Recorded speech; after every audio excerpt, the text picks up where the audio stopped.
चुनावी मंच हो या एक्टर का पंच, फटाक 30 सेकंड में खबर डाउनलोड कीजिए तक ऐप।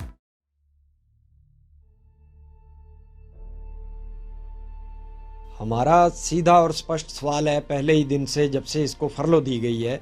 कि ये बिल्कुल गैरकानूनी तरीके से सरकार ने, प्रशासन ने, जेल अथॉरिटीज़ ने इसको बाहर निकाला है।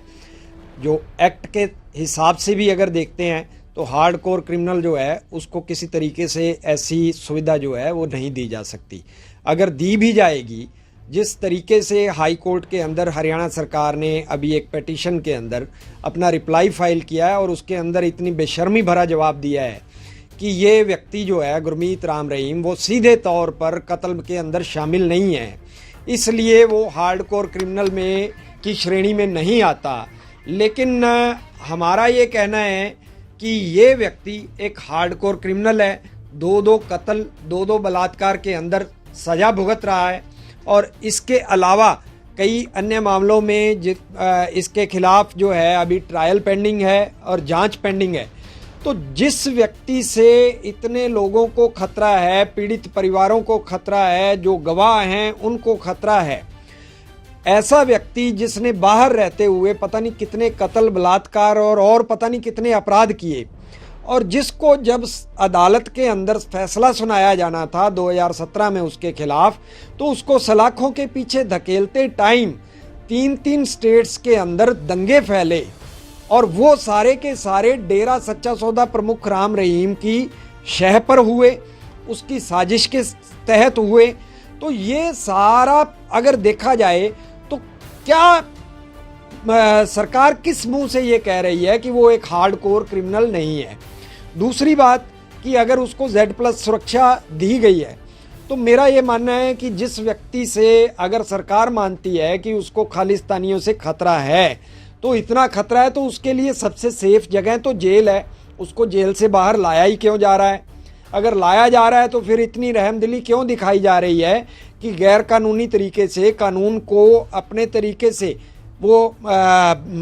लचका कर और उसका फ़ायदा उठा रहे हैं, सरकार भी, प्रशासन भी। तो हमारा तो सीधा और स्पष्ट है कि ये गैर कानूनी तरीके से दिया गया है। उसके अंदर, एक्ट के अंदर साफ साफ प्रोविज़न है कि अगर कोई हार्डकोर क्रिमिनल है तो उसके खिलाफ, अगर उसके घर के अंदर कोई ऐसी इमरजेंसी होती है, इनकेस एनी इमरजेंसी, तो उसको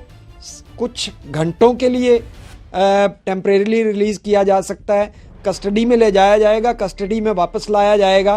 तो ये सारी नियम शर्तें उसके अंदर बाकायदा तय हैं। और दूसरी बात मैं ये कहूँगा कि हरियाणा सरकार जिस तरीके से बेशर्मी से हाई कोर्ट के अंदर ये कह रही है कि वो सीधे तौर पर कत्लों के अंदर शामिल नहीं है, वो आपराधिक षड्यंत्र के अंदर शामिल है, तो मैं ये कहूँगा कि जो आतंकवादी जो आकर गोलीबारी करते हैं, लोगों की हत्याएं करते हैं, मर्डर करते हैं, मारते हैं,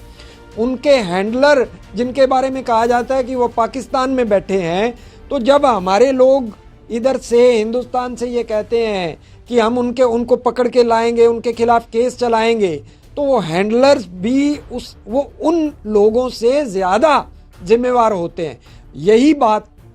एक एग्जाम्पल के तौर पर मैं समझा रहा हूँ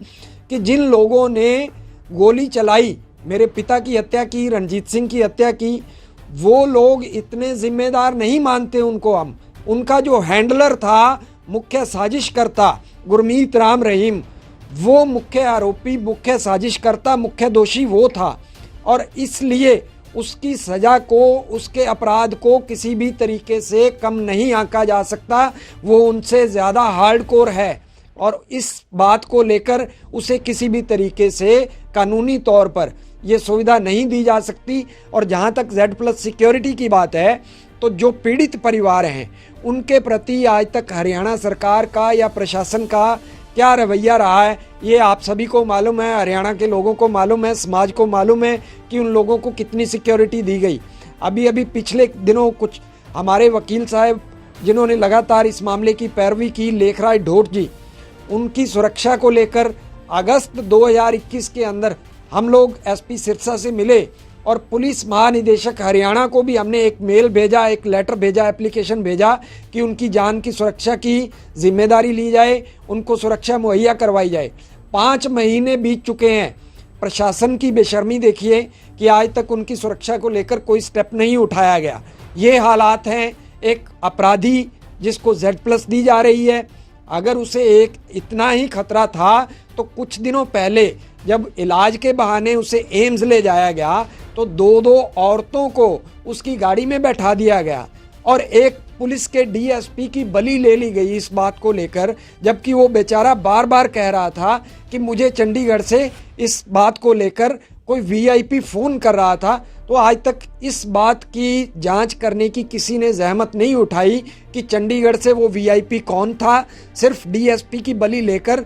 इस मामले की इतिश्री कर दी गई।